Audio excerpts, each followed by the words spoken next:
Hi hello నేను మీ కృష్ణ. ప్రస్తుతం మన ముందు రేగం మత్స్యలింగం అరకు వ్యాలీ ఎమ్మెల్యేగా ఉన్నారు.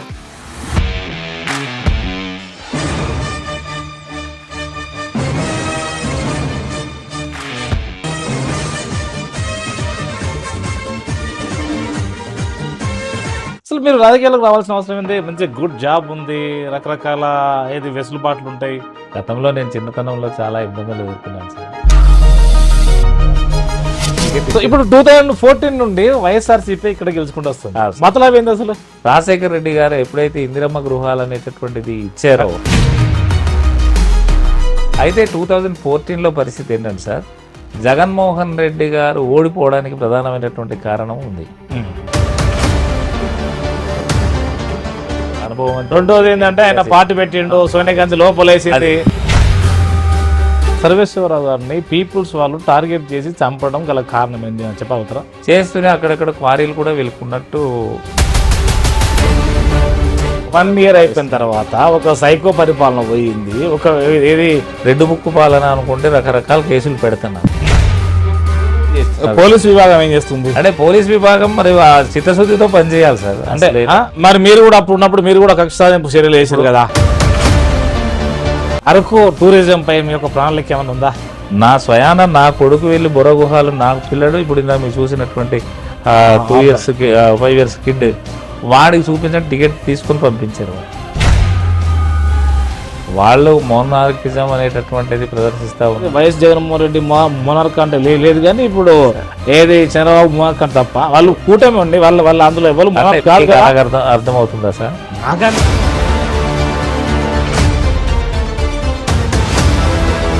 అవును, మీకు కొంత ఆఫర్ వచ్చినట్టుంది టీడీలో రమ్మని. చాలా పేదరికం నుంచి వచ్చాను. ఓకే. తర్వాత నువ్వు టీచర్గా పనిచేశాను. నాకు నైతిక విలువలంటూ కొత్త గొప్ప రోజు వైసీపీ అయితే ఉండే అవకాశం లేదు సార్. ఒకళ్ళొక్కలను లోపల ఎత్తుండ్రు. వేసుకొని ఇవ్వండి సార్, వేసుకొని ఎన్నాళ్ళు ఉంచుకుంటారు. వాడు తిండి పెట్టి అలసిపోయిన తర్వాత వాడేవాళ్ళు ఎత్తారు పెట్టి. బీజేపీతోనే అనుబంధంగా ఏ పార్టీ ఉన్నా గెలుస్తుంది అని మనం మాత్రం ఇప్పుడు కొంత బ్రాండ్ వేసుకోవచ్చు.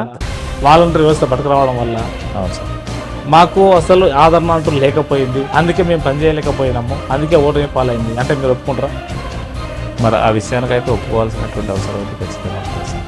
ఎందుచేతంటే హాయ్ హలో నేను మీ కృష్ణ. ప్రస్తుతం మన ముందు రేగం మత్స్యలింగం అరకు వ్యాలీ ఎమ్మెల్యే గారు ఉన్నారు, వైసీపీ ఎమ్మెల్యే గారు. సార్ నమస్కారం. నమస్కారం సార్. బాగున్నారా? బాగున్నాం సార్. ఎలా సాగుతుంది సార్ మీ ప్రయాణం అంతా?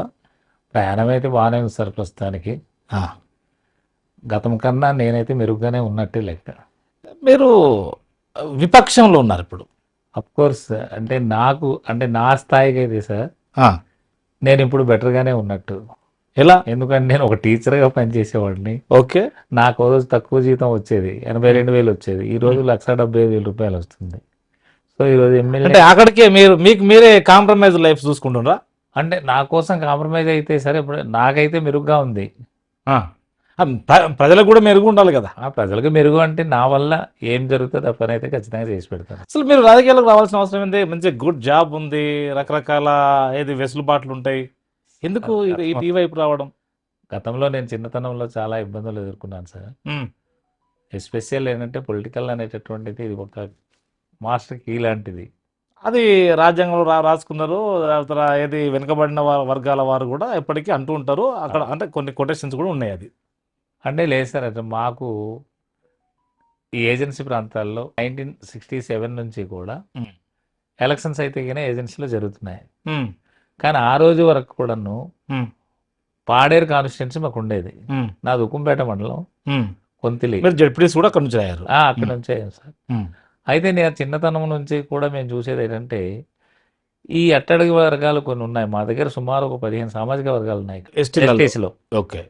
అయితే ఇక్కడ ఏమవుతుందంటే ఈ సామాజిక వర్గాల్లో ప్రధానంగా గతంలో ముఠాదారి వ్యవస్థ అనేటటువంటిది ఉండేది. ఓకే. అందులో మాకు హయ్యర్ స్టేజ్ అయినటువంటి భగతా సామాజిక వర్గం అనేటువంటి ఇక్కడ మాకు ఎమ్మెల్యేలుగా ఉండి వాళ్ళే పరిపాలించేటటువంటి పరిస్థితులు గతంలో సాగాయి. ఓకే. అది ఏ వర్గంలోనే ఉన్నది సార్ అది? అయితే అట్లా కాదు సార్, ఇక్కడ మాకు ఉండేటటువంటి ఎస్టీ సామాజిక వర్గాలలో అత్యధిక జనాభా కలిగినటువంటి వాళ్ళు, ప్రజాస్వామ్యంలో జనాభా కలిగి ఉండేటటువంటి వాళ్ళు, మరి వాళ్ళు అనుకుంటే ఎమ్మెల్యేలు కావచ్చు, కానీ అట్లా కానివ్వరు కదా. కానివ్వరు. కానంటే వీళ్ళు సంఘటిత అది ఏదైనా కానీ ఒక వర్గం వాళ్ళు ఆర్థికంగా బలోపేతం ఉంటూ అది వాళ్ళు చిన్న వర్గం ఉంటారు. ఈవెన్ మనము మీరు సోషల్ గా చూసుకున్నా కానీ ఓసీ కానీ ఎఫ్సీ కానీ వాళ్ళు జస్ట్ 15 ఆర్ 10% ఉంటారు అంతే. Yes, yes. సో వాళ్ళదే ఇప్పుడు రాజ్యం అవుతుంది కదా. అట్లా కాదు, అలాగనే మీ దానిలో కూడా అట్లనే కావచ్చు అంటున్నాను అనేది. అట్లా కావచ్చు. కాకపోతే ఏంటంటే సార్ మీరు అన్నట్టు ఆర్థిక పరంగా వెనుకబడుతున్నారు, ఎస్టీలలో కూడా ఆర్థికంగా ఎవరైతే బలంగా ఉన్నారో కావాలదే పైచే అవుతుంది. వాళ్ళే పైసే. ఏది మీకు జనంగా ఓట్ల లెక్క పరంగా సమూహం ఎక్కువ ఉంటది. అవును, ఆ ఎక్కువ ఉన్న వాళ్ళను రానివ్వట్లేదు అంతే కదా. రానివ్వట్లేదు. సో దాన్ని దృష్టిలో పెట్టుకుంటారు. దాన్ని దృష్టిలో పెట్టుకున్నాం సార్. అయితే ఎవరైతే ఇక్కడ ఏజెన్సీ ప్రాంతాల్లో పొలిటికల్ గా ఎదిగినటువంటి వాళ్ళు ఉన్నారో వాళ్ళ మాత్రము వాళ్ళు సామాజిక వర్గాలకి మాత్రమే కొమ్ము కాసుకున్నటువంటి దాఖలా. వాళ్ళు ఆర్థికంగా బలపడుతున్నారు, వాళ్ళు ఆర్థికంగా బలపడుతున్నారు, వాళ్ళ అలాగే సామాజిక వర్గాన్ని బలపడుతున్నారు. అంతే. అందులో ఏంటంటే ఆర్థికంగా బలపడుతున్నారు, ఎడ్యుకేషనల్లీ బలపడుతున్నారు, ఎంప్లాయ్మెంట్ పరంగా బలపడుతున్నారు. ఈ రకంగా అన్ని కోణాల్లో కూడా వాళ్ళు అంటే ముందస్తులో ఉంటున్నారు. మిగతా సామాజిక వర్గాలు ఎక్కడ వేసిన కొంగలన్న అక్కడే అన్న పరిస్థితిలో ఉండిపోయారు. ఓకే, దాని మీద ఏంటంటే మీరు రీసెర్చ్ చేశారు దాని మీద అంటే నాకు చిన్నతనం నుంచి ఇదన్నీ చూస్తూనే ఉన్నాం సార్.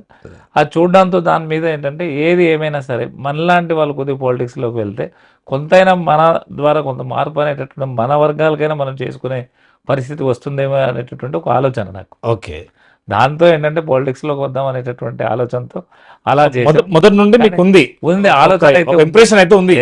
ఉంది. మీ కుటుంబం ఏమన్నా అతీతమా అంటే ఆర్థికంగా కొంత సంపన్న కుటుంబం లాగా ఉండేనా? మరి లేదు సార్, మేము నేను గతంలో మరి 1969, 70లో నా చైల్డ్హుడ్ లో పశువులు కూడా కాసుకొని బతికాం సార్. ఓకే, అంటే అక్కడ ఏంటంటే ఎస్పెషల్లీ మాకు భూమి కూడా సరిగా పంటలు పండేది కాదు. అంతే ఏజెన్సీ ప్రాంతం పట్టాలు ఉండవు. అయితే మా చిన్నతనంలోనే ఏంటంటే లోన్ కూడా ఇవ్వలేదు. అప్పుడు అసలు లోన్ అంటే ఏంటో అది కూడా తెలియదు. అంజుమాన్ బ్యాంక్ అవును. ఏంటంటే మా గతంలో నెల్లూరు నుంచి వచ్చి ఇచ్చేవారట సార్ ఇక్కడ నెల్లూరు నుంచి వాళ్ళు నెల్లూరు వాళ్ళు అని చెప్పేసి నెల్లూరు వాళ్ళ దగ్గర అప్పు తీసుకున్నట్లయితే ఇంకా వీడు కుప్ప కూలిపోయినట్టే లెక్క. అంటే వాళ్ళు వడ్డీ చక్రవడ్డీలు వేసుకొని ఇంటి దగ్గర పశువులు ఉంటే పశువులు లాకెళ్ళిపోవడం, తర్వాత పంట పండిందా సార్ అక్కడ ఏంటంటే వాడు ఇచ్చినటువంటి 3 రూపాయలకి వడ్డీ కట్టడం లేదని చెప్పేసి మా చిన్నాన్నగారిని మెడ మీద తువ్వలే కట్టుకుని లాకెళ్తూ ఉంటే దానిలో మా పెద్దనాన్నగారు మా నాన్నగారు వాళ్ళు వెళ్ళి అడ్డుకొని ఆ డబ్బులు కట్టేసి తీసుకొచ్చిన దాఖలాలు కూడా ఆ కాలంలో. సో ఇవన్నీ చూసాము. తర్వాత ఏంటంటే ఎడ్యుకేషనల్లీ కూడా బ్యాక్వర్డ్గా ఉండేవారు. అయితే ఏంటంటే పేదరికంలో ఉండేటటువంటి కుటుంబాలు వెళ్ళి చదువుతామన్నా సరే చదవనిచ్చేవారు కాదు. అంటే వీరు వెళ్తాం ఒరే అంటే వీళ్ళని చెప్పేవారు, ఒరే నువ్వు చదివించలేవురా అని చెప్పేసి మా నాన్నగారు వాళ్ళని అనేవారు. ఎందుకు నా విషయంలోనే నేను ఎదుర్కొన్నాను. అంతేనా? నాన్నగారు అంటే ఒరే మీ అబ్బాయి 10th క్లాస్ పాస్ అయ్యాడట, మళ్ళీ ఇంటర్మీడియట్ ఎక్కడ చదివిస్తావు, చదివించడం మానే, నీకు అంత డబ్బులు ఎక్కడదని చెప్పి ఏదో పని పెట్టుకో, జీతం ఉండాలి అంతే కదా. అంతే అలా అనేటప్పుడు కల్లా మా నాన్నగారు తర్వాత వ్యంగ్యం కూడా అనేవారు, అబ్బో ఈడో ఏమో చదివేమని చేస్తాడు అదే రాదు. ఇక్కడ మీకు ఈ మా ఏజెన్సీ ప్రాంతాల్లో కులాలలో కూడా తారతమ్యాలు ఉన్నాయి సార్. అంటే ఈ సామాజిక వర్గాలు ట్రైబల్ గ్రూప్స్ లోనే మీకు ఏంటంటే చెప్పారు కదా సహజమే. మరి బీసీలలో కూడా ఉన్నాయి. అంతే అలాగే అక్కడ ఏంటంటే మాకు ముఠాదారి వ్యవస్థ నుంచి భగతా సామాజిక వర్గం పై స్థాయిలో ఉంటుంది. దాని తర్వాత కొటియా సామాజిక వర్గం ఉంటుంది, తర్వాత కొండదూరం ఉంటుంది, తర్వాత కోదు ఉంటుంది. ఇలా అంటే ఒక్కొక్కరు తారతమ్యాలు అలాగా అంటే ఇంచుమించు వాల్మీకి వాళ్ళని లీస్ట్ గా చూసేవాళ్ళు. వాళ్ళకి ఇప్పుడు ఏమైనా పవర్స్ వచ్చినాయా?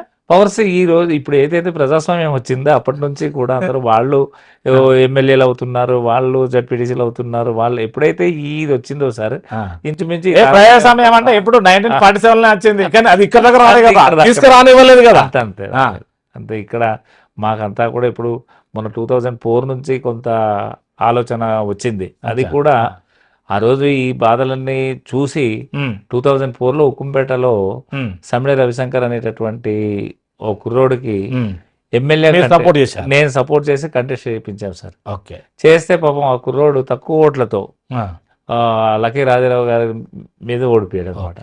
ఒక 5000 ఓట్స్ తేడా ఇండిపెండెంట్ గా వేస్తే. ఆ రోజు మీకు 2004లో ఐడియా ఉండే ఉంటది, రాజశేఖర రెడ్డి గారు పాదయాత్రలు చేసి ఇదన్నీ చేసిన తర్వాత స్టేట్ వైజ్ మీకు కాంగ్రెస్ మంచి ఫామ్ లో ఉంది. అవును. అలాంటి సమయంలో కూడా కాంగ్రెస్ 4th ప్లేస్ లోకి వెళ్ళిపోయింది. మేము 2nd ప్లేస్ లోకి వచ్చాం. ఇండిపెండెంట్ వాళ్ళు బీఎస్పీ వాళ్ళు గెలిచారు. ఇక్కడ బీఎస్పీ కూడా ఉండేనా? బీఎస్పీ అంటే లక్కీ రాజారావు గారు అప్పుడు కాన్సీరావు గారి మీద ఆయన ఆలోచన విధానాలతో వచ్చాయని పోటీ ఈ ఏరియాలో చేసి ఆయన కూడా మరి డిగ్రీలో మేము క్లాస్మేట్స్. ఎవరు? లక్కీ రాజారావు. ఓకే. సో ఏంటంటే ఆయన కూడా చాలా పర్వాలేదా అంటే సామాజిక అంశాల మీద బాగా అవగాహన ఉన్నట్టు. బీఎస్పీ అంటే ఇది ఆ జాతి కిందకి వస్తుంది. అదే మేమిద్దరు కూడా కలిసి అంటే కలిసి తిరిగినటువంటి ఇది డిగ్రీ చదివి. సో ఏంటంటే ఆ డిగ్రీ ఆయన అయిపోయిన తర్వాత వచ్చి మేము ఉద్యోగాల్లోకి వెళ్ళడం జరిగింది. ఓకే. ఆయన పాపం ఎర్లీగా నుంచి 90లోనే ఆయన రిజైన్ చేశాడు. రైట్. 2009 సంగతి ఏంది అసలు? 2009 అనేటటువంటిది సార్ ఆ రోజుకి మరి వైఎస్ఆర్ కాంగ్రెస్ పార్టీ అప్పుడే ఇది వెలిసింది. అదే సార్. అవునా కదా? అరకు వ్యాలీ అనేది అప్పుడు ఒక వర్గం. అంటే 2009లో బైఫర్కేషన్ ఏమైందండి సార్, చింతపల్లి నుండి అంటే ఉండే పాడేరు అంటే చింతపల్లిలో కొన్ని మండలాలు ఉన్నాయి సార్. పాడేరు కాన్స్టిట్యూన్స్ లో కొన్ని 6 మండలాలు ఉన్నాయి. ఆ 6 మండలాల్లో జీమాడుగుల, పాడేరు, పెదబయలు, ముంచంపుట్టు, ఉక్కుంపేట, డుమ్రిగూడ ఈ 6 మండలాలు అరకు కాన్స్టిట్యూన్స్ లో పాడేరు కాన్స్టిట్యూన్స్ లో ఉండే. అరకు కాన్స్టిట్యూన్స్ ఎస్కోటలో ఉండేది. ఆ అరకును అనంతగిరి ఎస్కోట కాన్స్టిట్యూన్స్ లో ఉండే. అయితే ఎప్పుడైతే డీలిమిటేషన్ చేసిన తర్వాత ఈ బైఫర్కేషన్ లో అరకు వచ్చింది. అరకు వచ్చిన తర్వాత సేమ్ టైం ఇది పార్లమెంట్ అనుకుంటాను. ఇప్పుడు సేమ్ టైం పార్లమెంట్ కూడా చేశారు. గతంలో భద్రాచలంలో ఉండేది. అవును. భద్రాచలం మళ్ళీ అయితే ఈ అరకు అనంతగిరి మళ్ళీ విశాఖపట్నం పార్లమెంట్ లో ఉండేది. అమ్మాయి అరకు ఈ ఎస్కోట ఇటు ఉండేది. ఇదన్నీ కూడా పాడేరేమో అటు భద్రాచలం ఉండేది. ఇక్కడ ఈ పక్క మండలమే డుమ్రిగూడ వరకు భద్రాచలంలో ఉండేది. ఆ తర్వాత మరి అరకు చేసిన తర్వాత మళ్ళీ ఏంటంటే ఇప్పుడు మనకు అప్పుడు ఏమన్నా మీ సపోర్ట్ తో ఏమన్నా గెలిచారా?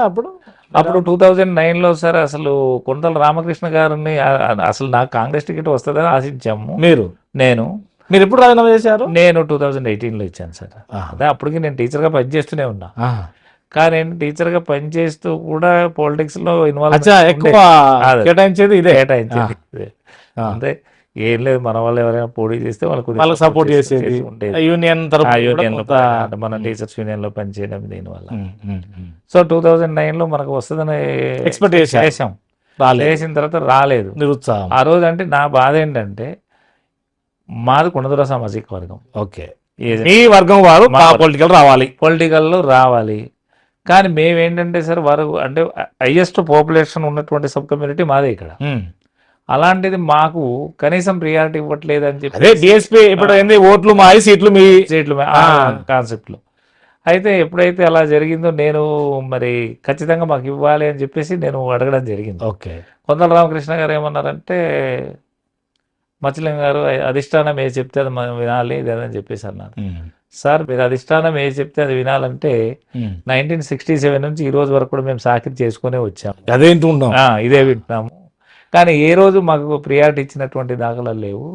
ఎప్పుడు కూడా ఒక భగతా సామాజిక వర్గానికి మీరైతే ప్రియారిటీ ఇస్తున్నారు, అలాంటప్పుడు మేము ఎందుకు చేయాలి సార్ అని చెప్పేసి అన్న. మీరు ఓకే అంటే అలా కాదు, అధిష్టానం చెప్పిన ప్రకారం వినాలి కదా, లేదనుకుంటే మళ్ళీ అక్కడ మనం చెడ్డ అయిపోతాం. ఇప్పుడు మీరు ఆ ప్రశ్న చెప్తూనే వాళ్ళకి ఇంకొక నెగిటివ్ ఆలోచన వస్తుంది. అరే ఈయన ఎప్పటికున్నా కానీ ఇక మనకు అక్కడ రావడానికి కూడా ఉంటది కదా. అవును సార్. అయితే అనుకోకుండా టీడీపీ టికెట్ సివిఆర్ సోమ గారికి ఇచ్చారు సార్. ఓకే. టీడీపీ టికెట్ సోమ గారికి ఇచ్చేటప్పుడు కల్లా మీరు గెలిపించారు. అయితే నేను పాత్ర అయితే ఉంది. అయితే నాకు ఆ రోజు టికెట్ నేను రాలే కాబట్టి రాలేదు.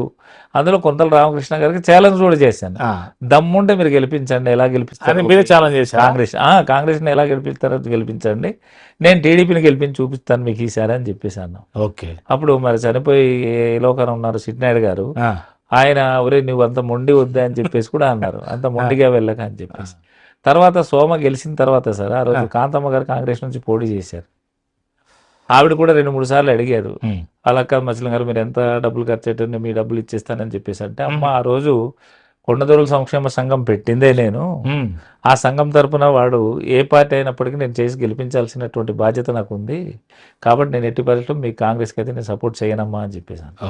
అదే టైంలో పార్లమెంటు టికెట్ ఏమో ఎవరికి కిషోర్ చంద్రదేవ్ గారికి ఇచ్చారు. కిషోర్ చంద్రదేవ్ గారు ఏమంటారు, మచిలింగ గారు మీరు ఒకప్పుడు ఇక్కడ 2 పడవల మీద కాలేస్తున్నారేమో, ఇలా వేస్తే నాకు ఇబ్బంది అవుతుందేమో అంటే ఆయన కాంగ్రెస్ కి ఎంపీగా పోటీ చేసుకున్నారు. ఇక్కడ సోమ గారేమో ఎమ్మెల్యేగా పోటీ చేసుకున్నారు. నేను ఒకటే చెప్పాను, సార్ సోమని గెలిపిస్తాము, మిమ్మల్ని కూడా గెలిపిస్తాం, మీరేం భయపడాల్సిన పని లేదని చెప్పేసి అది చెప్పేసి సార్ చెప్పి అలాగే సోమ గారిని ఆ రోజు గెలిపించడం జరిగింది. అయితే సోమ గారిని గెలిపించే కానీ నేను ఆశించినటువంటి ఫలితాలు మాకు రాలే. అంటే మళ్ళీ మార్పు, ఇక్కడ మార్పు అంటే ఏం కాదు సార్, ఇప్పుడు గెలిచిన ఎమ్మెల్యే మన ఉద్దేశం ఏంటి, గతం నుంచి కూడా ఈ ఆర్థికంగా సామాజికంగా విద్యాపరంగా అంతమందికి కూడా సమానంగా చూసుకొని వెళ్ళాల్సిన బాధ్యత ఆయనకు ఉంది. కొద్దో గొప్ప ఏంటంటే నీకు అవకాశం కష్టపడి పనిచేసినటువంటి వాళ్ళకి నీ ఒక సపోర్ట్ అనేటటువంటిది అవసరం ఉందా లేదా, కానీ మారిన వ్యక్తి కానీ అది చెయ్యకపోవడం వల్ల మళ్ళీ వ్యతిరేకించాం. 2014లో మళ్ళీ ఆయన టికెట్. ఇప్పుడు 2014 నుండి వైఎస్ఆర్సీపీ ఇక్కడ గెలుచుకుంటూ వస్తుంది. మతలాబ్ ఏంది అసలు? మతలాబ్ అంటే సార్ ఒక విషయము ఇక్కడ ఏంటంటే సార్,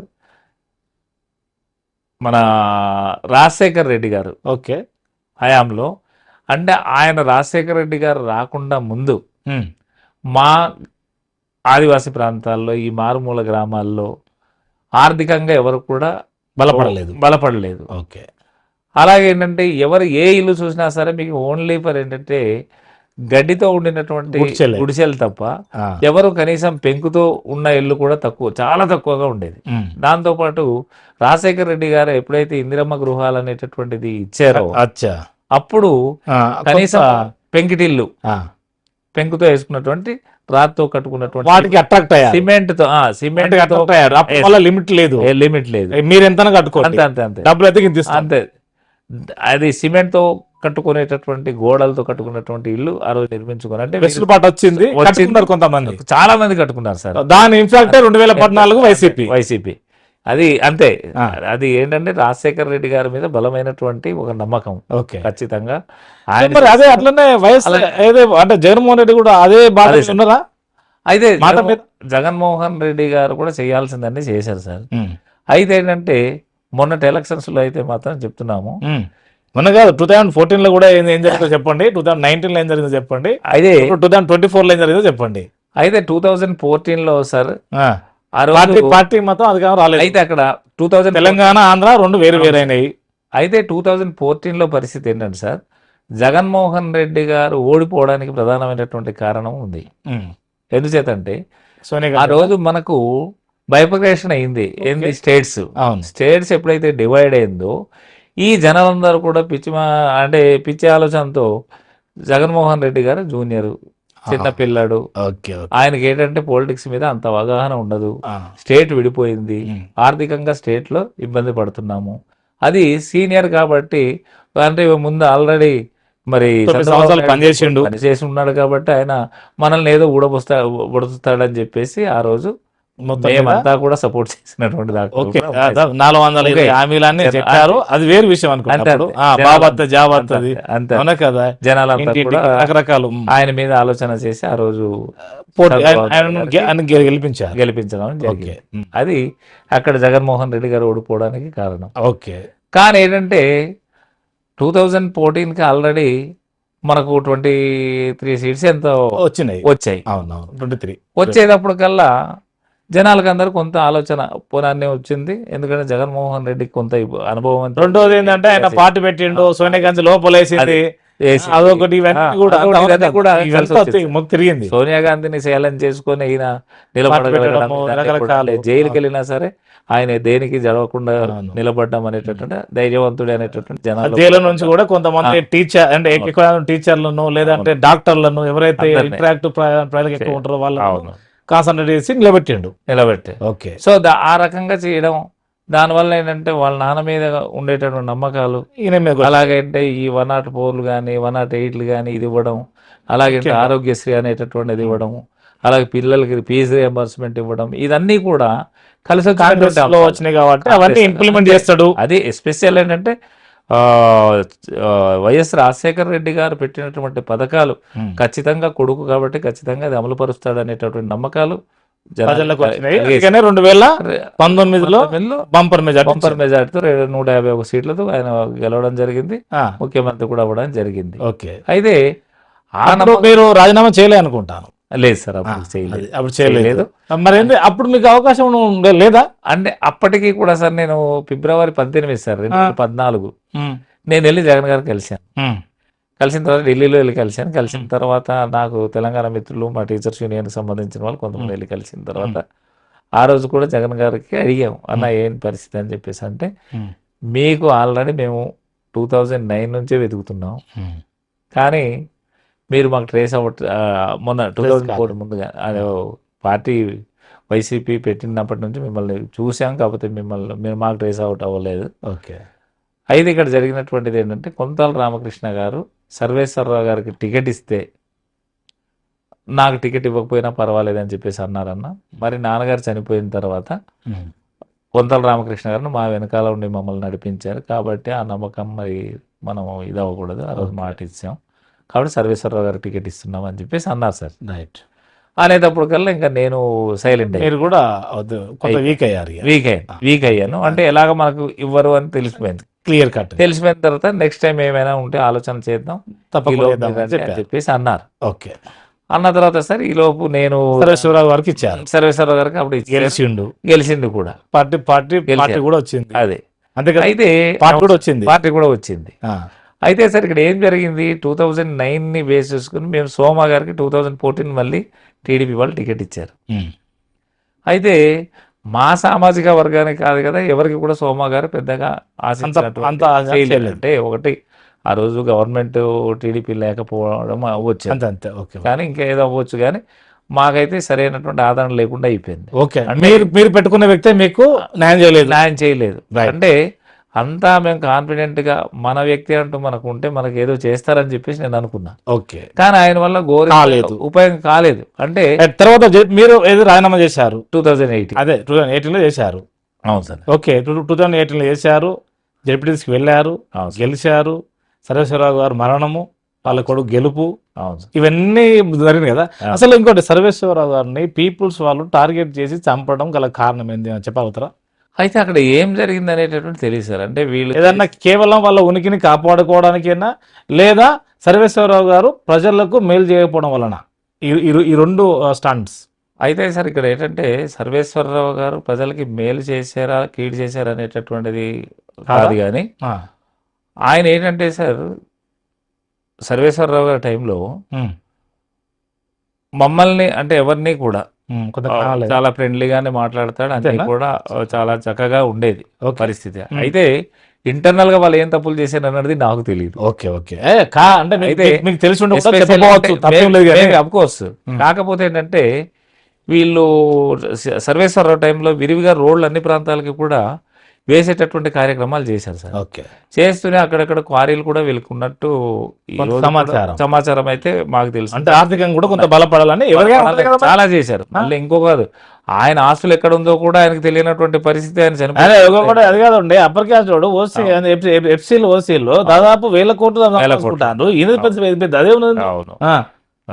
అవునా కాదా? అంతే. కానీ మొత్తం మీద ప్రాణం అయితే పోయింది. అంతే, ప్రాణాలు అయితే పోయింది. అయితే సానుభూతి వాళ్ళ కొడుకు మీద వచ్చింది. అంతే, సానుభూతి వచ్చింది. కానీ ఆ సానుభూతి కూడా ఇక్కడ నిలబడినటువంటి దాఖలాలు లేవు కదా. లేకపోతే ఆ రోజు ఏంటంటే అఫ్కోర్స్ ఏంటంటే మా పార్టీ నుంచి అని చెప్పేసి చంద్రబాబు నాయుడు గారు ఆయనకి ఏదో మినిస్టర్ ఇచ్చేసి ఉండొచ్చేమో, కానీ ఇప్పుడు ఆ సానుభూతి పవనాలు కూడా ఆ రోజు 2014 19లో పోటీ చేసినప్పుడు కానీ మరి వేసి ఉండాలి కదా, కానీ అట్లా లేదు. అలా జరగలేదు. సరే, ఇక మీరే రంగంలోకి దిగాలనుకున్నారు, అవును, అంతే కదా? Yes, sir. రైట్, దిగారు, గెలిచారు. సెకండ్ ప్లేస్ అంటే మీ వైసీపీ పార్టీ నుండి సెకండ్ ప్లేస్ లో మెజార్టీ, Yes. అంటే జగన్ తర్వాత. అవును సార్. మరి మీరు మాత్రం న్యాయం చేస్తురా సార్ మీ యొక్క వర్గానికి?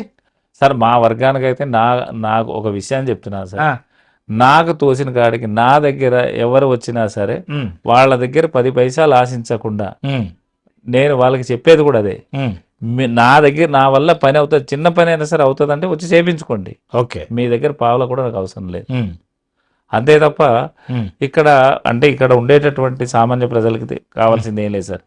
పోలీస్ స్టేషన్లో చిన్న చిన్న పనులు ఉంటాయి, ఓకే, అలాగే ఎంఆర్ఓ ఆఫీస్లో చిన్న లేని తగాదాలు కానీ ఏవో చిన్న చిన్న పనులు ఉంటాయి. ఉంటాయి, అలాగే ఏంటంటే ఎంపీడీఓ ఆఫీస్లో వెళ్తే డెవలప్మెంట్ స్కీమ్స్ సంబంధించినట్టు ఏవో పనులు ఉంటాయి. ఉంటాయి, ఇవే కదా ఉంటాయి, స్కీమ్స్ ఉంటాయా సార్? కానీ మరి ఎంపీడీఓ ఆఫీస్లో ఏమి ఉండవు సార్. ఇప్పుడు ఏంటంటే సపోజ్ ఇప్పుడు ప్రెసెంట్ అమ్మఒడి లేదో తల్లికి వందనం ఏదో అంటున్నారు, వాళ్ళు ద్వారా చేయాలి. ఏదంటున్నా మీ తెలియదా? ఏమో కొత్త చెప్పబడుతుంది. ఇప్పుడు అప్పుడు అమ్మ ఒడి, ఇప్పుడు తల్లి వందనం, తల్లి వందనం అంతే. అదే అంటే ఇలాంటివి ఏమైనా ఉందనుకోండి సార్, కావాలని కొన్ని మిస్టేక్స్ వల్ల తీసేస్తున్నారు, మళ్ళీ వెయ్యండి రా బాబు అని చెప్పేసి అంటే వేసే పరిస్థితులు వస్తున్నాయి. అంటే వాళ్ళు తీసేసి మళ్ళీ అంటే మేము పలానా దగ్గర పోతేనే పని అయిందని వాళ్ళు అనుకోవాలి, తప్పే ఉంది వాళ్ళ. ఇప్పుడు సాధారణంగా ఏం జరుగుతుంది, మీరు ఏ రెవెన్యూ వాళ్ళ దగ్గరికి వెళ్ళినా ఎవరు లంచం లేకుండా చేసే పరిస్థితులు ఇప్పుడు లేదు, ఇది రోజు చూస్తూనే ఉన్నాం. కానీ అలాంటిది మన దగ్గర వచ్చినటువంటి వాడికి మాత్రం ఖచ్చితంగా పైసా ఖర్చు లేకుండా చేసి పెట్టే బాధ్యత మంది. సర్వేశ్వరరావు పదవిలో ఉన్నప్పుడు, అవును సార్, లేదా వైసీపీ పదవికి వచ్చినప్పుడు ప్రజలకు మేలు చేసేటువంటి కార్యక్రమం ఏమైనా కొనసాగినాయా? అయితే చెప్పాను కదా సార్, ఇప్పుడు రోడ్లు అయితే అక్కడక్కడ కొంత వేయించడం అనేటువంటి జరిగింది సార్ ఆ టైంలో. వైఎస్ఆర్సీపీ పార్టీ 2024లో ఓటమికి గల కారణాలు ఏంది చెప్పగలుగుతారా? అయితే ఒక విషయం సార్, ఇక్కడ జనాలు అనేటటువంటి వాళ్ళు కొన్ని ఎక్కువ ఆశపడరా? అంతే. మీకు అక్కడ జరుగుతూ ఉన్నది ఏంటంటే సార్, ఆ, ఈరోజు జనాల యొక్క పరిస్థితి మీకు తెలుసు. ఎట్లా అంటే ఎవరు ఎక్కువ ఇస్తుంటే వాళ్ళకి, ఎవరు ఎక్కిస్తుంటే వాళ్ళ పక్క పరిగెత్తేటటువంటి మరి మీరు కూడా చెప్పవచ్చు కదా సార్. మా నాయకుడు ఆ రకమైనటువంటి ఆలోచనలతో ఆయన ఉన్నాడు ఇప్పుడు కూడా. ఎవరి నాయకుడిని వాళ్ళని పోవడం సహజమే, అంటే అదే కదా మీరు అనేది. కరెక్టే. కానీ మీకు అలా అనుకుంటే మేము చిన్న అబద్ధం మా నాయకుడు మొన్న మాట్లాడి ఉంటే 7 ఉద్యోగస్తులకి మీకు ఇస్తామన్నటువంటి డిఎల్ గా నేను కానీ మేము ఖచ్చితంగా ఇస్తాము అని చెప్పేసి అని ఉంటే ఖచ్చితంగా మనం గెలిచి ఉండేదేమో. మరి మీరు అంటారు సలహా కదా సార్, సలహాలు అంటే మాకు అక్కడ మాకన్నా పెద్ద వాళ్ళు ఉంటారు, వాళ్ళు ఇస్తారు సలహాలు, మేం కాదు కదా. ఆల్రెడీ ఇచ్చారు కూడా, ఇచ్చి ఉంటారు, మేబీ వాళ్ళు ఇచ్చింది ఫెయిల్ అయి ఉండొచ్చేమో. ఓకే, కానీ కాకపోతే ఫెయిల్ అయింది. సో ఏమైనా కానీ ఈ ఓటమి వల్ల వైసీపీ ఎలాంటి గుణపాఠం నేర్చుకోవాల్సిన అవసరం ఉంది? అయితే ఈ రోజు ఏంటంటే సార్, అంటే చెప్పేటటువంటి విషయాలు కూడా మనం ఇది ఎంతవరకు వాస్తవం అనేటటువంటి ఆలోచించాల్సినటువంటి అవసరం అయితే ఉన్నది సార్. ఓకే, అంటే ప్రజల యొక్క నాడు ఎప్పుడు ఎలా ఉంటుందో తెలియదు. ఆ, ఈరోజు మనం చెప్పాం కదా, ఇందాక అనుకున్నాం సానుభూతి కొంత పెరిగింది. ఈ రోజు అంటే సానుభూతి అయితే ప్రజెంట్ పెరిగినట్టే. ఎట్లా? మీరు మొన్న చూసుంటారు కదా, వెన్నుపోటులోనే చూసుంటారు మీరు మొన్న.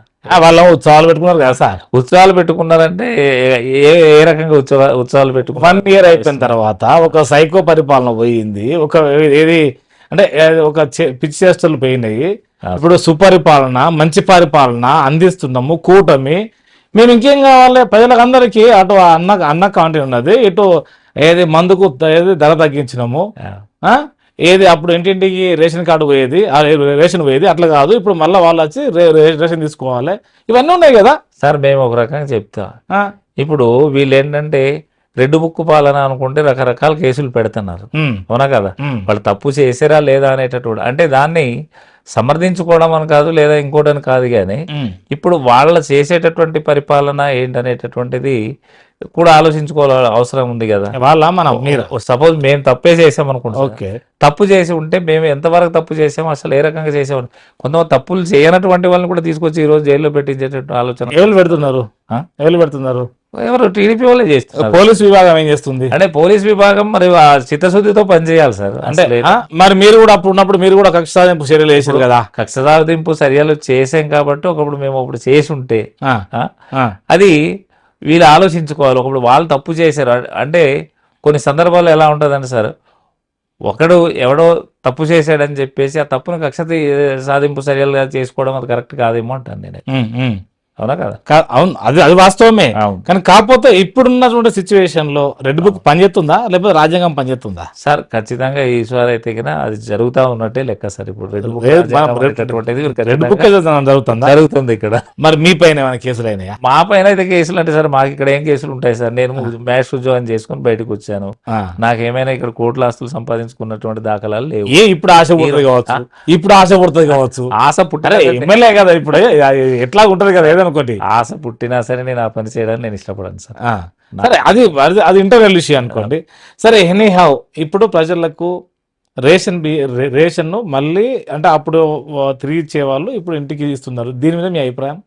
సార్ ఈరోజు అంటే మొన్న మీరు పేపర్లో చూసే స్టార్ట్ అవుతుంది తర్వాత ఆల్రెడీ. అవును సార్. అయితే ఇక్కడ ఏమైందంటే సార్, మొన్న 2-3 ముసలోళ్ళు చనిపోయిన దాఖలాలు ఉన్నాయి. అది వేరే విషయం. ఏది బెటర్ అంటున్నా, అంటే ఏది బెటర్, అప్పుడు బెటర్ ఇప్పుడు బెటర్? ఆ రోజు మనకి ఇంటి దగ్గరికి తీసుకొచ్చినటువంటి దాఖలా. కాకపోతే మేము ఒక్కసారి వస్తాం మళ్ళీ రామ్ అది ఎవరో అంటే నాలెడ్జ్ లేనటువంటి వాళ్ళు అని ఉండొచ్చేమో కానీ ఆ మాట అయితే చెప్పిన దాఖలాలు లేవు సార్.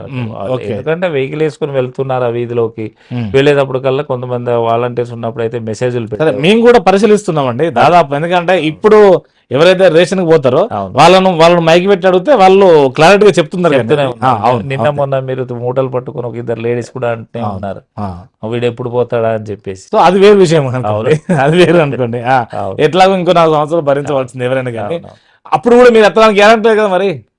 సార్ ఒకటి, మనం జనాల దగ్గర మంచిగా ఉంటే ఖచ్చితంగా మంచి జరుగుతాయి సార్. ఓకే, జనాలకి మనం మంచి చేయనప్పుడు ఖచ్చితంగా వాళ్ళ ఆలోచన కూడా మారుతూనే. రైట్, అరకు వద్దాం. అరకులో ప్రధాన వృత్తి ఇక్కడ కాఫీ, వ్యవసాయము, రకరకాలు, తర్వాత టూరిజము అంతా ఇలాంటిది ఉంటుంది అన్నట్టు. అసలు వర్క్ ఏది అరకు వ్యాలీకి ఉన్నటువంటి ప్రత్యేకత చెప్పండి సార్. అరకు వ్యాలీ అనేటటువంటిది అనేటప్పుడు కల్లా ఇక్కడ టూరిజం మెయిన్ సార్. ఇక్కడ ప్రజెంట్ ఓన్లీ అరకు సరౌండింగ్స్ అంతే.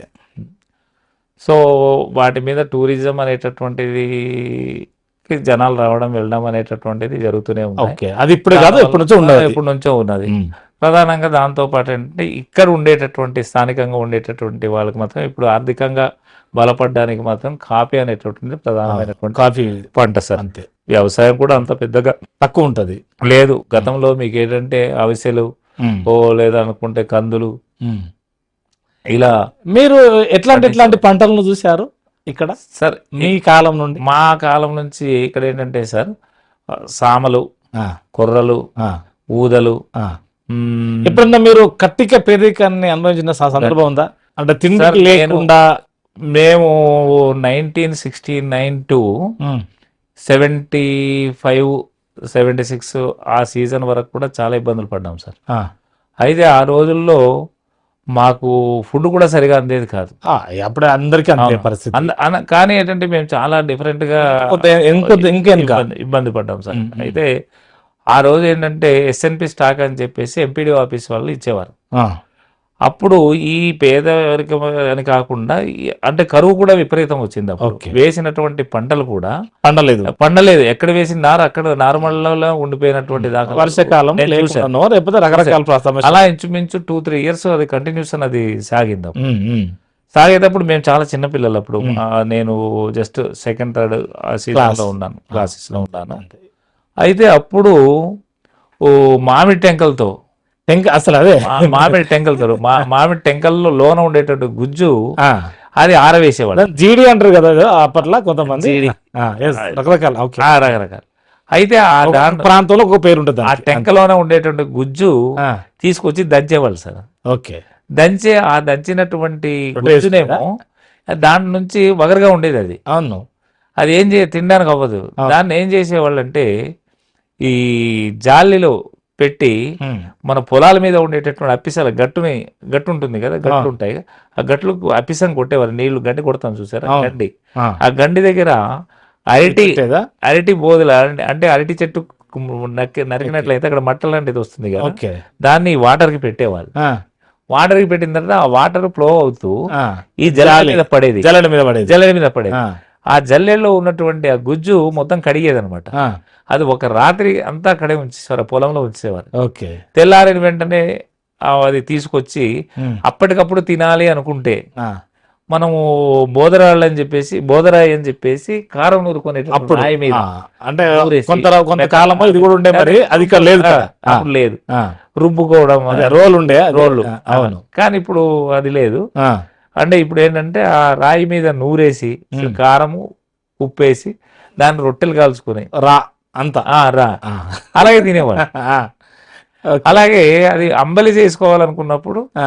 దాన్ని ఎండబెట్టి వాటర్ పిండి జాలెడతో వాటర్ చేసి పిండి జాలతో అంబలి చేసుకుని తాగేవాళ్ళు. సో ఆ కాలం ఆ కాలం క్రమక్రమంగా క్రమక్రమంగా ఇదైంది. ఆ. అప్పుడు వాళ్ళు ఇచ్చే గోధుమ పిండి సార్ ఆ. ఇప్పుడు మనం ఏంటంటే అట్లా దీంతో మనం రొట్టెలు చపాతీ చేయడం. చపాతీలా చేసుకుంటాం. ఉమ్. కానీ అప్పుడు ఆ రొట్టెలు కూడా తయారు చేసుకోవడం వచ్చేది కాదు వీళ్ళకి. అమ్మో. మామూలుగా మేము ఈ ఆ. రాగి పిండితో ముద్ద చేసి ఆ. ఎలాగైతే ఈ రొట్టెని ఇచ్చేసుకుంటాము, ఆ రొట్టె మామూలుగా చేత్తో ఇలా అదుముతాం సార్. అవును. అదిమేసి ఆకులో అవును. పెట్టి ఆ. ఆ పొయ్యిలో కాల్చుకొని ఆ రొట్టె అలా తీసి, అంటే అది ఇలా దలసరిగా ఉండడం వల్ల లాగితే తొందరగా వచ్చేది కాదు. సో అప్పటి నుండి కూడా అరకులో కొంత క్రమక్రమంగా మార్పులు వచ్చిన మార్పులు సందర్భాలు అయితే ఉన్నాయా? వచ్చాయి సార్. అవును, వచ్చాయి సార్, మార్పులు అయితే వచ్చాయి. ఉమ్. ఈ రోజు సో మీరు అనుకున్నటువంటి ఈ ఎస్టీ వర్గాలలో కూడా ఆర్థికంగా బలపడ్డటువంటి కులాలు ఇప్పుడు కొంత ఆర్థికంగా పుంజుకుంటున్నాయని భావించాలి. అయితే ఏ మాటకు ఆ మాట చెప్పు సార్. చాలా ఆర్థికంగా అప్పటికైతే చాలా అప్పుడు ఒక తీరు ఉండేది. తీవ్రమైన ఎదుర్కొన్నారు. దుర్భర కానీ తర్వాత 1985 డిసెంబర్ నుంచి అలా అంటే ఎంప్లాయ్మెంట్ పెరగడం, తర్వాత ఈ ఐటీడీ వల్ల ఏమన్నా మేలు జరిగిందా ఇక్కడ? అయితే సార్ ఐటీడీఏ వచ్చిన తర్వాత కొంతవరకు జనాల్లో కొంత అవేర్నెస్ రావడం ఇదన్నీ కూడా జరిగాయి సార్. అంటే మేలు జరిగిందా? అంటే మాకు 1985 డిసెంబర్లో నేను టీచర్గా అపాయింట్ అయ్యాను. అప్పుడు అంటే ఎన్టీ రామారావు గారి టైంలో ప్రత్యేకమైనటువంటి జియో 75 275 వాటి ద్వారా మాకు టీచర్ ఇప్పుడు ఏంది బీడ్ లేకుండా అప్పుడు అన్ట్రైనర్స్ గా ఇచ్చారు సార్. అదే అంటే ఆర్థికంగా వెనుకబడతనంతో ఉన్నారు. దీనివల్ల నక్సల్స్ మీద ప్రభావితం చేసింది, కొంతమంది వెళ్ళిపోతున్నారు, అటువైపు పోకుండా ఇటువైపు ఇంప్లిమెంట్ వీళ్ళు డైవర్ట్ చేయాలి. ఎస్పెషల్లీ ఆర్థికంగా వెనుకబడతనంతో ఉండడం వల్లే ఈ రకమైనటువంటి ఇబ్బందులు ఏర్పడుతుందని చెప్పేసి వీళ్ళు అనుకుని ఆ రోజు టీచర్ పోస్టులు ఫస్ట్ టైం మాకు ఎట్ ఏ టైం 93 మెంబర్స్ ఇచ్చారు సార్. అవును. 93లో మీరు 93లో నేను ఒక 93లో చూడండి, ఉమ్మడి స్టేట్ వైజ్ గా 93 మంది. అదే సార్, అప్పుడు ఎంత 23 జిల్లాలు. అంటే ఇక్కడ మా జిల్లాలోకి మాకు ఇచ్చింది 93. అవును సార్. ఆ తర్వాత మళ్ళీ ఏం చేశారంటే ట్రైనింగ్ తర్వాత ఇచ్చారు సార్. అవును, నియామకం తర్వాత ట్రైనింగ్ ఇచ్చారు. తర్వాత మళ్ళీ ఎన్టీ రామారావు గారు ఏం చేశారంటే మళ్ళీ 86 సెప్టెంబర్ అక్టోబర్ 20th మళ్ళీ మా ఐటీడీఏలో 400 మందికి పోస్టింగ్స్ ఇచ్చారు సార్. అది 10th క్లాస్ బేస్డ్ మీద. అలాగే ఆదిలాబాద్ వాళ్ళకేమో 1000 మందికి ఇచ్చారు. అలాగే విజయనగరం దగ్గరకు ఒక 230 మంది ఎంతమంది ఇచ్చారు. అలాగే శ్రీకాకుళం వాళ్ళకి అలాగే ఇచ్చారు. అంటే ఏజెన్సీ ప్రాంతాలంతా. అందులో కొన్ని ఏరియాస్ లో అయితే 7th క్లాస్ పాస్ అయిన వాళ్ళు కూడా టీచర్ ఇచ్చారు. అప్పుడు ఎంత ఇంత అంత ల్యాకప్ ఎడ్యుకేషన్ అనేటటువంటిది కూడా కొంత ఇక్కడ ఉండేది. దాని మీద ఆ రకం అంటే ఏది ఈ ఏజెన్సీ ఏరియాలో చదువుకున్నది అంతంత ఎవరైతే కొంత మెరుగున్నారో వారికైతే కొంత మేలు జరిగింది. దానివల్ల కొంత ఆ కుటుంబాల వరకు కొంత ఆర్థికంగా నిలదొక్కునేటట్టు. మరి ఎవరైతే ఎందుకో పాదరు ఉండండి, ఇది ఉండండి, అది ఉండండి అన్న మీలాంటి వాళ్ళు కొంతమంది ఇంకా వెనకబడి ఉంటారు కదా. ఉంటారు అవునా కదా, ఉన్నారు. మీకు అదే కదా చెప్తున్నాను సార్. ఇప్పుడు ఉండేటటువంటి ఈ 15 సామాజిక వర్గాల్లో మీకు అప్పుడు పీటీజీ, కోదు, గదబ, పరంగిపురజ ఈ కుటుంబాల్లో అసలు ఇంకా వాళ్ళు డౌన్ ట్రెడిషన్ లో డౌన్ లోనే ఉండేవారు. ఇప్పుడు ఏమైనా ఉందా? ఇప్పుడు అక్కడ నుంచి కూడా కొంత గ్రోత్ అయితే మెరుగైంది సార్. సరే, కాఫీ పొడి ఎక్కడ దాకా పోతుంది మొత్తం దేశం అంతా ఎక్స్పోర్ట్ అవుతుంది. ఇప్పుడు ప్రపంచ దేశాల్లోనే ఇక్కడ నుంచి ఇంకా వేరే దేశాలు కూడా పంపిస్తున్నారు. అరకు టీ అంటే కాఫీ, అరకు కాఫీ దానికి ప్రత్యేకత అనేటటువంటిది ఏర్పడింది. అలాగేంటంటే ఇక్కడ ఉండేటువంటి రైతులు కూడా ఈ రోజు కొంతమందికి 15 లక్షలు కూడా అమ్ముకున్నాడు. ఇయర్లీ వచ్చేటటువంటి ఇన్కమ్ వచ్చినటువంటి రైతులు కూడా ఉన్నారు సార్, ఉన్నారు. అయితే ఇప్పుడు కూడా దోపిడీ అనేటటువంటి ఇక్కడ జరుగుతూనే ఉంది. అది ఎప్పుడైనా ఉంటుంది కదా దోపిడీ. అదే కదా దోపిడీ ఒక రకం. అదేమన్నా అంటే పోన్లేండి సార్, ఇప్పుడు ఏది దోపిడీ అంటే అన్నారు ఎవరో కొనుక్కు వెళ్ళే వాళ్ళు దగ్గర దోపిడీ జరుగుతూ ఉన్నదంతే. ఇక్కడ అధికారులు కూడా దోపిడీ చేస్తూ ఉన్నటువంటి దాఖలాలు ఉన్నాయి కదా. ఇంకున్నాయా? ఉన్నాయి. రైట్. అడవి హక్కుల పరిరక్షణను ఎలా కాపాడుతున్నారు? ఇంకా ఏది పోడు భూముల సమస్య ఉన్నదా? పట్టాలు ఇచ్చారా, ఇస్తారా, ఇవ్వరా? ఆల్రెడీ మా వైసీపీ గవర్నమెంట్ లో మాత్రం చాలా ఎక్కువ పట్టాలే ఇవ్వడం జరిగింది సార్. ఆ పెండింగ్ ఉండిపోయినటువంటి వాళ్ళకి ఈ రోజు వరకు కూడా పట్టాలు ఇచ్చినటువంటి దాఖలాలు లేవు. దానివల్ల ఈ రోజు ఆఫీసుల చుట్టూ తిరుగుతూనే ఉన్నారు, కానీ వాళ్ళకైతే పట్టాలు ఇచ్చిన దాఖలాలు లేవు. సరే, అరకు టూరిజం పై మీ యొక్క ప్రణాళిక ఏమైనా ఉందా? అయితే టూరిజం అనేటటువంటిది ఇక్కడ ఇంకా మెరుగుపరచడానికి ఇది ఇంకా మెరుగుపరచాల్సిన అవసరం అయితే ఉంది సార్. అయితే కానేటంటే ఇది ఇక్కడ ఉండేటటువంటి యువతకి, నిరుద్యోగులు ఎవరైతే ఉన్నారో వాళ్ళ చేతవే ఐటీడీఏలు కానీ ప్రభుత్వం కానీ ఉన్న వారికి చొరవ తీపించి వాళ్ళు ఎదిగేటటువంటి పరిస్థితి రావాలి సార్. అంతేగాని వేరే ఇప్పుడు ఒక విషయాన్ని చెప్తున్నాను సార్, టూరిజం పేరు చెప్పి ఒక టూరిజమే కదా ఏదైనా కానీ అంతే అంతే టూరిజం అనేటటువంటిది ప్రభుత్వ ఆధీనంలో నడుస్తా ఉన్నది అని చెప్పేసి అనుకుని వీళ్ళు ఈ రోజు చేయడం అనేది జరుగుతూ ఉంది. కానీ దానివల్ల ఇక్కడ ఆదివాసులు అనేటటువంటి వాళ్ళకి దోపిడే జరుగుతుంది తప్ప వీళ్ళైతే దానివల్ల గోరింత ఉపయోగం అయితే లేదు.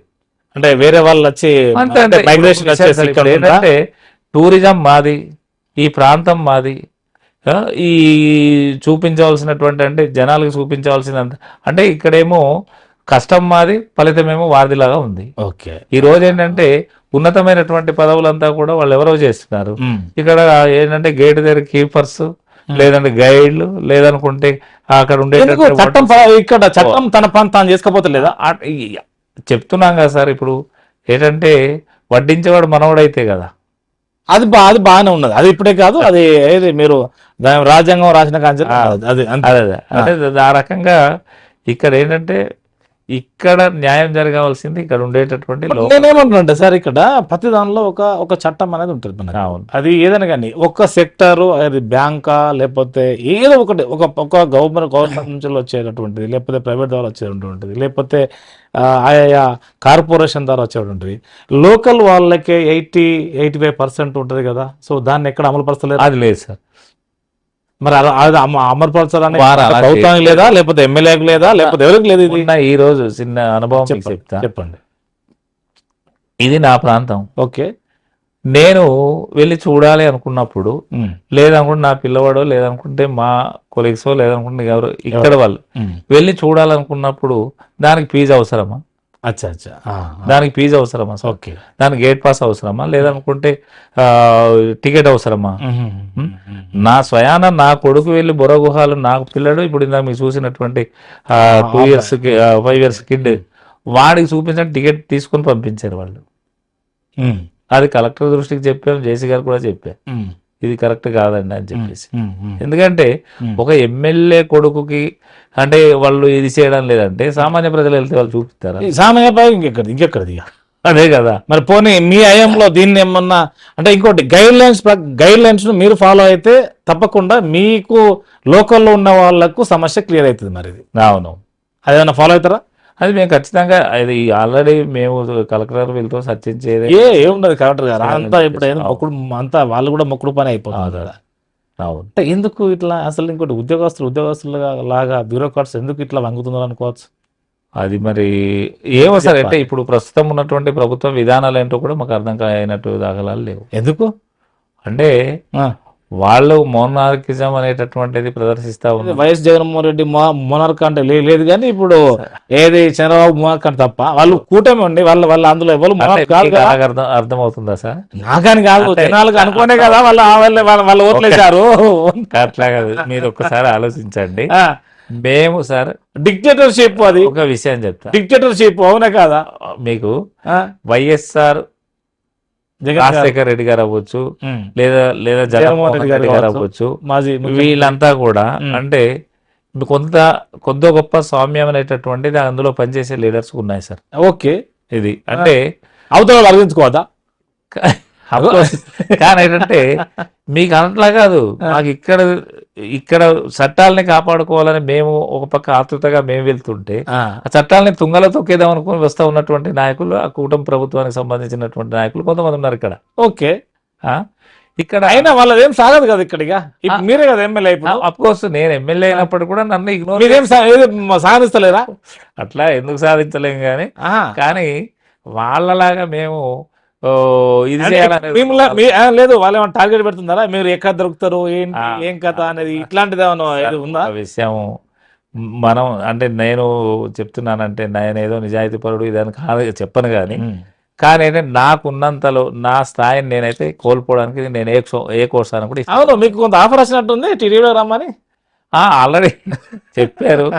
అది అరకు అరకు, అంటే అరకు వ్యాలీ ఉన్న ఎటు పాడేరు, ఈ రెండు కూడా దాదాపు ఏది టీడీపీలకి పోతున్నారు అని కొంత రూమర్స్ బురద వచ్చింది. రూమర్స్ అయితే క్రియేట్ వచ్చింది. చేసేసాం అవును, కానీ మనకు అలాంటి ఆలోచన లేదు. ఉమ్, ఒక విషయము, ఉమ్, నేను చాలా పేదరికం నుంచి వచ్చాను. ఓకే. తర్వాత ఒక టీచర్ గా పనిచేశాను. ఉమ్. నాకు నైతిక విలువలంటూ కొద్ది గొప్ప ఏం తెలుసు. మీతో లేవా? అఫ్ కోర్స్ ఉండొచ్చు కానీ ఆ. నా కోసం నేను చెప్పుకుంటా. ఆ, ఆ? ఆ, నైతిక విలువలు పాటించవలసిన బాధ్యత కూడా నాకు ఉంది. ఓకే. అయితే ఈ రోజు ఏ వైసీపీ అయితే ఉండే అవకాశం లేదు సార్, ఒకళ్ళొక్కళ్ళు లోపల ఎత్తుండ్రు. ఓకే వేసుకొని ఇవ్వండి సార్, వేసుకొని ఎన్నాళ్ళు ఉంచుకుంటారు. వాడు తిండి పెట్టి అలసిపోయిన తర్వాత వాడేవాళ్ళు ఎత్తారు పెట్టి అంతేనా? అంతే కదా. రైట్. కానీ కూటమి ప్రభుత్వము ఎంతకాలం ఉంటది, మీరేమో చెప్పగలుగుతారా?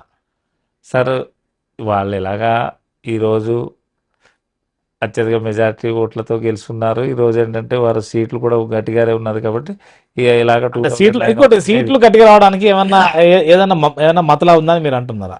మొదల ముందని చెప్పేసి మరి ఈ మధ్య మనం ఏంటంటే ఈవీఎంలు ఈవీఎం ఇది చేశారు అది చేశారని వేరే కంట్రీస్ నుంచి ఏదో చెప్పుకోవడం జరుగుతూనే ఉంది. అవును, ఇప్పుడు అమెరికా కూడా డిక్లేర్ చేసింది కదా ఈవీఎంలు అంటే ట్యాంపరింగ్ చేయవచ్చు. అవును, అయి ఉండొచ్చు చేయొచ్చు అని చెప్పేసి కూడా వాళ్ళు చెప్తూనే ఉన్నారు. మరి అది ఎంతవరకు నిజం, ఎంతవరకు నిజం అన్నది మనకు ఒకవేళ అదే నిజం అనుకుంటే మరి 2014లో బీజేపీ అనుబంధంగా ఉన్నటువంటి వైసీపీ కూడా అదే పని చేసి ఉండవచ్చు కదా. అప్పుడు ఇప్పుడు మళ్ళీ మిగతా దేశాలంతా వ్యతిరేకిస్తున్నప్పుడు మన దేశం కూడా వ్యతిరేకిస్తుంది కదా సార్. ఏదో మొత్తం మీద మతలబ్ అయితే ఉంది. ఉంది అంటే ఇంకొక రకంగా చెప్పాలంటే బీజేపీతోనే అనుబంధంగా ఏ పార్టీ ఉన్నా గెలుస్తుంది అని మనం మాత్రం ఇప్పుడు కొంత బ్రాండ్ వేసుకోవచ్చు అనుకోవచ్చు. అంతే కదా. అంత మరి రేపు రాబో కాలంలో బీజేపీకి అనుకూలంగా వైసీపీ పోయే అవకాశాలు ఉంటాయా? మా నాయకుడు అలా చేస్తాడని అయితే నాకు నమ్మకం లేదు సార్. అలా ఉండదు ఎందుకంటే ఆయన గట్టిగా ఉంటారు. జగన్ ఇప్పుడు ఏంది ప్రతిపక్ష పార్టీ, ప్రతిపక్షంగా పూర్తి స్థాయిలో ఈ 4 సంవత్సరాల కాలంలో. అచ్చా, మొన్న ఏంది వెన్నుపోటు ఏంది అసలు, అది బాగా సక్సెస్ చేశారు ఎందుకని? సార్ వెన్నుపోటు అనేది ఇక్కడ కూడా ఇక్కడ కూడా అంటే నమ్మించి మోసం చేయడం అనేటటువంటిది ఏ నాయకునైనా చేసే పని ఓకే కరెక్టే. కాకపోతే ఏంటంటే సార్ ఒక విషయము, వైసీపీ గవర్నమెంట్ లో అంటే జగన్మోహన్ రెడ్డి గారు ఆయన ఆ రోజు నవరత్నాలు అని చెప్పేసి అన్నారు. అమలైనయా? చేయలేదా?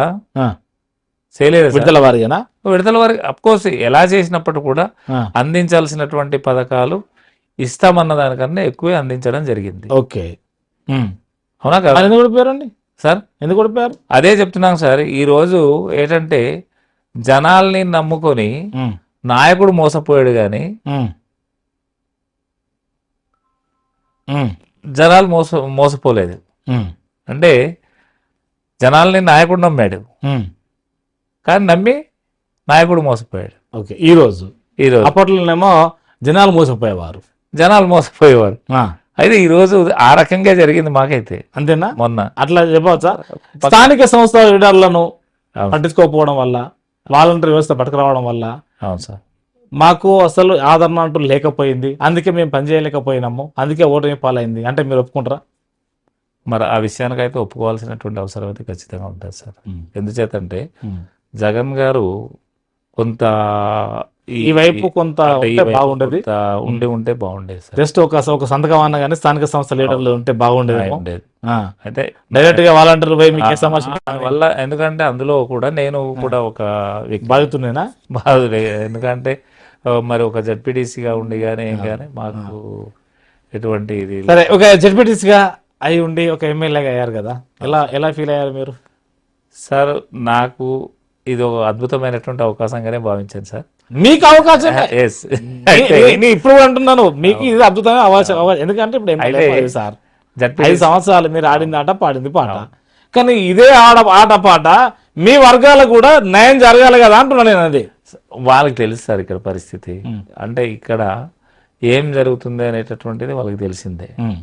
ఇప్పుడు నా దగ్గర వాళ్ళు ఏదైనా అవసరం ఉండి ఎలాంటి సమస్యలు మీ దృష్టికి వస్తున్నాయి ఇక్కడ?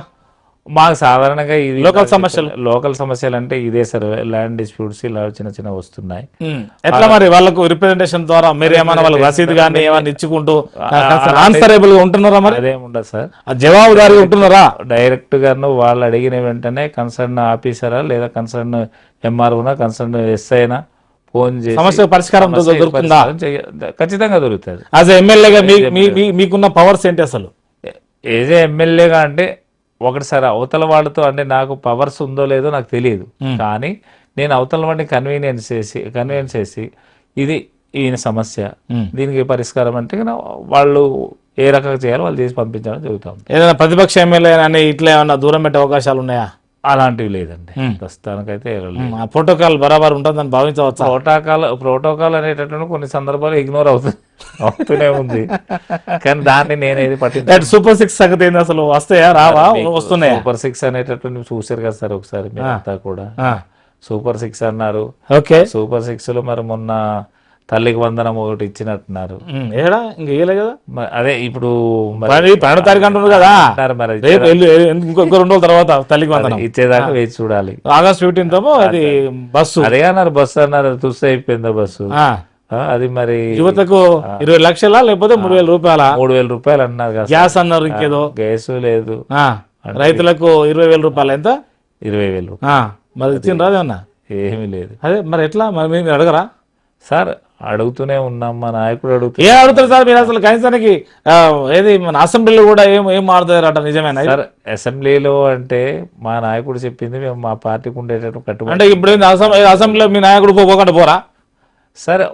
వెళ్ళాలా వద్దా అనేది మన అంటే వాళ్ళని మా పార్టీ కట్టుబాట్లను బట్టే బేస్ చేసుకుని. సరే అసెంబ్లీ కాదు పోనీ ఇక్కడ అడుగుతుండ్రా? ఇక్కడ అడుగుతున్నాం కదా. ఏడా ప్రెస్ మీట్ పెట్టిన సందర్భాలు ఎన్ని ఉన్నాయి సార్? మేము పెడుతూనే ఉన్నాం. ప్రజల దగ్గర పోయిన సందర్భాలు ఎన్ని ఉన్నాయి? ఉన్నాయి, చాలా తక్కువ ఉన్నాయట మరి. సార్ లేదు లేదు, ఎప్పుడు అంటే ఎందుకు అంటున్నా అంటే గౌరవ ముఖ్యమంత్రి గారు, ప్రస్తుతం ఉన్న ముఖ్యమంత్రి గారు వాళ్ళ క్యాడర్ కు మీరు సోషల్ మీడియాలో ఎక్కువ ఉండండి, మీరు సోషల్ మీడియాలో ఎక్కువ ఉండండి అంటున్నారు. మరి ఎట్ ద సేమ్ టైం మీకు కూడా మీరు కూడా ఒక ఎమ్మెల్యే కదా, కాకపోతే ప్రతిపక్షంగా కావచ్చు. సోషల్ మీడియాలో ఉండండి అనేటప్పుడు కల్లా సోషల్ మీడియాలో వెళ్ళినప్పుడు మన ప్రభుత్వం ఉండి కనీసం ప్రజలకి సంక్షేమ పథకాలు అందించలేనప్పుడు ఎంత సోషల్ మీడియా ఉంటే ఉపయోగం ఏంటి సార్? అరే వాళ్ళు రేపు పొద్దున్న 100 సార్లు ఒకటే మాటను అనడం వల్ల అది రైట్ అవుతుంది కదా. ఎలా అది సామెతే కదా. ఇన్ని పథకాలు ఇచ్చినప్పుడు మమ్మల్ని ఓడించారు వాళ్ళు. సార్ మీకు అభిమాన నాయకుడు ఎవరు? మా అభిమాన నాయకుడు అయితే సార్ రాజశేఖర రెడ్డి గారు సార్. సో మీకు ఇష్టమైన గిరిజన పండుగ ఏంటి? సంక్రాంతి. ఇక్కడ కూడా సంక్రాంతి. సో మీ దృష్టిలో వైఎస్ జగన్మోహన్ రెడ్డి అంటే? నాకైతే మరి నాలో అంటే నాకు నా దృష్టిలో దేవుళ్ళు అంటూడైనా సార్ నా విషయంలో. సో పవన్ కళ్యాణ్ గారు అంటే? పవన్ కళ్యాణ్ అంటే మనకు వాళ్ళ కోసం మనం పట్టించుకోము సార్. అదే. సో చంద్రబాబు గారు అంటే? చంద్రబాబు నాయుడు అంటే మరి అసలు వాళ్ళు టీడీపీ పార్టీ అంటేనే నాకు ముందు నుంచి కూడా ఒక అభిప్రాయం లేదు సార్. ఎన్టీ రామారావు అంటే? ఎన్టీ రామారావు అంటే ఇష్టపడతాను సార్, ఎందుకంటే వైఎస్ రాజశేఖర రెడ్డి గారి కన్నా ముందు సంక్షేమ పథకాలు ఏంటన్నది ఇచ్చింది కాబట్టి ఇచ్చినవాడు ఎన్టీ రామారావు. మీ దృష్టిలో ఒక మాటలు చెప్పాలంటే వైఎస్ రాజశేఖర రెడ్డి?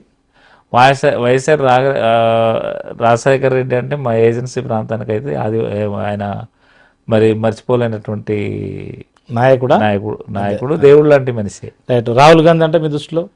రాహుల్ గాంధీ అంటే కూడా అంటే వాళ్ళ మీద మనకు అభిప్రాయం లేదా? సోనియా గాంధీ గారు? ఎందుకంటే మరి రాష్ట్రం విడగొట్టింది కదా. విడగొట్టిందంటే ఆ విషయంలో మేమందరూ వ్యతిరేకించిన వాళ్ళు. ఎందుకు? విడిపోయి మంచిగా ఉండాలని ఇష్టం కదా. అట్లా అంటే ఒకటి సార్, అంటే విడిపోవడం వల్ల ఆర్థిక పరిస్థితి ఆంధ్రప్రదేశ్కి అయితే చిన్న భిన్నమైనటువంటి పరిస్థితులు సార్. అంటే ఇప్పుడు బాగుందట కదా. తెలంగాణ పరిస్థితి ఒకలాగా ఉండొచ్చు, కానీ ఇక్కడ వచ్చేటప్పుడు కల్లా ఈ కోస్తా ఆంధ్ర మోడీ గారు అంటే మీ దృష్టిలో? మోడీ గారు చేసేటటువంటి ఆలోచన విధానాలు అయితే కానీ దేశం మొత్తానికి బాగానే ఉన్నట్టే సార్. సో అమిత్ షా గారు అంటే ఆయన గురించి మనకు తెలియదు. మీ మీద ఒక సినిమా కనుక తీయాలనుకుంటే ఏం పేరు పెట్టాలి?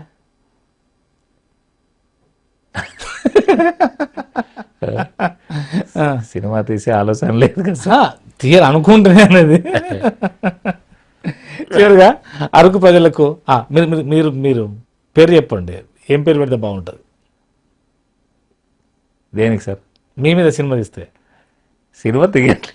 మీరు 2000 సంవత్సరం నుండి దాదాపు సార్ అంటే ఇంటర్నల్గా ఎక్స్టర్నల్గా జాబు బీయింగ్ జాబ్ హోల్డర్ ఉండి కూడా మీ యొక్క అంటే సంఘం తరపున కావచ్చు, రకరకాల అంటే మీ యూనియన్ తరపున కావచ్చు, రకరకాల రిప్రజెంటేషన్తో ముందుకు పోయారు. అవును. తర్వాత వివిధ వ్యక్తులను కూడా గెలిపించుకున్న సందర్భాలు ఉన్నాయి. అవును సార్. అట్ సేమ్ టైము పాలిటిక్సే కంపల్సరీ రావాలి, politics is master key to open every lock అన్నట్టుగా మీరు ప్రయత్నం చేశారు. కాబట్టి ఏదో అంటే నేను అనేది ఈ విధంగా తీయాలంటే ఎలా అంటున్నాను నేను అనేది. సరే, ఏదో ఒక మంచి పేరు టైటిల్ ఉండాలంటారా? మీకు చివరిగా అరకు వ్యాలీ ప్రజలకు మీరు ఇచ్చేటువంటి హామీ ఏంటి? ప్రజలకైతే సార్ నా వల్ల గోరింత అపకారం జరగకూడదు సార్. 4 సంవత్సరాల కాలం ఉంది మీకు. ఇంకా ఈ 4 సంవత్సరాల కాలంలో ఎలా మమేకం అవుతారు? మమేకమైతే ఒకటి వీళ్ళకి కావాల్సింది ఒకటి ఎడ్యుకేషన్ ఒకటి ఇంప్రూవ్మెంట్ చేయాలి సార్. అందులో మీరు ఏమన్నా ఎక్కువ శాతం ఏది ఇంట్రెస్ట్ చూపెడతారా? నేను మరి స్టార్టింగ్ నుంచి టీచర్నే కాబట్టి ఎస్పెషల్లీ పిల్లలకి అంటే వాళ్ళ పేరెంట్స్కి వీళ్ళు ఎడ్యుకేట్ చేసి సపోర్టివ్గా ఉండే విధంగా చూడాలి. మీ ఈ నియోజకవర్గం ఉన్నటువంటి మండలాలు అన్ని కూడా ముందంజలు ఉండేటట్టుగా ఏమన్నా ప్లాన్ ఉందా సార్? అన్ని రంగాల్లో ముందంజనటువంటి మండలాల్లో అన్ని రకాలుగా ఉండాలని ఏమైనా ప్లాన్ ఉందా అంటున్నాను. ముందంజ ఉండాలని చెప్పేసి అనుకుంటున్నాం సార్. 6 మండలాలు కదా సార్ మొత్తం? 6 మండలాలు. అనంతగిరి, అరకులోయ, డుమ్రిగూడ, పెద్దబాయాలు, ముంచంపుట్టు, ఉకుంపేట. మీరు ప్రాతినిధ్యం జడ్పీటీసీగా. సో ఈ మండలాల్లో ఏ మండలము ఎక్కువ ముందున్నది, ఏ మండలం అయితే కొంత వెనుకబాటు ఉంది? వెనుకబాటు అనేటటువంటిది అనంతగిరి ఒకటి వెనుకబాడతారు. అలాగే ముంచంపుట్టు. మీ ద్వారా అంటే ఏది ఆర్థికంగా తర్వాత ఇటు సాంఘికంగా ఏది ఈక్వల్ గా ఉండేటువంటి ప్రయత్నాలు ఏమైనా చేస్తారా? చేస్తాం సార్. చేసే ఆలోచన ఉందా ఈ 4 సంవత్సరాల కాలంలో? చేస్తాను కూడా. సో ప్రతిపక్షంలో ఉంటారు. ప్రతిపక్షం ఏమైనా పార్టీ మారే అవకాశాలు ఉంటాయా? అలాంటిది ఉండదు. ఏమో అన్న ఉండదు. కాలం నిర్ణయిస్తుంది అది. లేదు, అవసరం అనుకుంటే నేను రాజకీయాల నుంచి బయటకు వచ్చేస్తాను. అయ్యో, అంతేగాని ఏమన్నా వారసులుగా ఇప్పుడిప్పుడు ఏమైనా ప్రయత్నం చేస్తుండ్రా? ఎవరు? మీ చిన్న కొంత యాక్టివ్ ఉన్నాడు, నిజమేనా? అయితే ఖాళీగా ఉన్నాడు కదా అని చెప్పేసి మనం వెనకాల తిప్పుతున్నాం అంతే. అది కాలం నిర్ణయించాలి. ఓకే. సో యూత్కి ఇచ్చే సందేశం? యూత్ అనేటువంటిది ఈరోజు పెడదారిన యూత్ అయితే ఉంది సార్. వాళ్ళు ఖచ్చితంగా ఏంటంటే నైతిక విలువలతో పేరెంట్స్ను గౌరవించే విధంగా, పెద్దలతో గౌరవించే విధంగా వాళ్ళు ముందు ఉండాలని కోరుకుంటున్నా. మీరు ఏ నిబద్ధతతోని నేనే ఎమ్మెల్యే అయితే నేను అందరికీ న్యాయం చేస్తాను అని మీరు బలంగా నమ్మారో, గతంలో కూడా ఎవరినైతే గెలిపించారో వాళ్ళు చేయలేకపోయారో, ఆ చేయలేకపోయిన పనిని తీరే ఉంటారా? మీకంటూ ఒక గుర్తింపుగా ఎస్ నాకంటూ రుజువు చేసుకున్నా అనే ప్రయత్నం చేస్తారా? నేను కోరేది అదన్నా. నేనంటూ ఒక ప్రత్యేకమైనటువంటి గుర్తింపు రావాలనేటువంటి ఆలోచనతో నేను. సో మళ్ళొకసారి మనం కలుసుకొని మళ్ళొక్కసారి ఇంటర్వ్యూ తీసుకునే ప్రయత్నం చేద్దామా? ఆఫ్టర్ 1 year 2 years తర్వాత? తప్పకుండా చూద్దాం. అప్పటికి ఏం మెరుగైంది, అరకు వ్యాలీ ఎలా ముందు పోతుంది అనేది. నమస్కారం సార్. నమస్తే.